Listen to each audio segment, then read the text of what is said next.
आज मी बनवलेली घरच्या घरी पीठ तयार करून मऊसूत परफेक्ट अशी इडली. त्यासाठी इथं मी 3 पेले रेशनिंगचे तांदूळ स्वच्छ धुवून घेतलेले आहेत आणि 1 पेला उडदाची डाळ घेतलेली आहे. इडली मस्त मऊसूत बनवण्यासाठी हे मेजरमेंट अगदी परफेक्ट आहे. हे मी स्वच्छ धुवून 4 ते 5 तास भिजत ठेवलं होतं.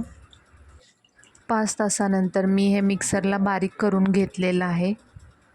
त्यासोबत मी 1 वाटी पोहेसुद्धा मिक्सरला थोडेसे भिजवून बारीक करून घेतलेले आहेत. हे बॅटर पूर्ण वाटून झाल्यानंतर मी हाताने व्यवस्थित मिक्स करून डब्बा बंद करून ठेवलेला आहे. आपल्याला हे पीठ व्यवस्थित मिक्स करून रात्रभर बाहेरच हा डब्बा आपल्याला ठेवायचा आहे, फ्रीजमध्ये नाही ठेवायचा आहे.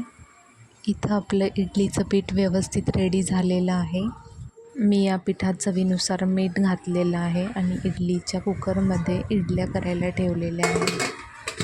10 मिनटानंतर मस्त अशा इडल्या आपल्या रेडी झालेल्या आहेत. तुम्ही इथं सांबार किंवा चटणीसोबत इडली खाऊ शकता. चला बाय. भेटूया पुढच्या व्हिडिओमध्ये. लाईक, शेअर आणि सबस्क्राईब करायला विसरू नका.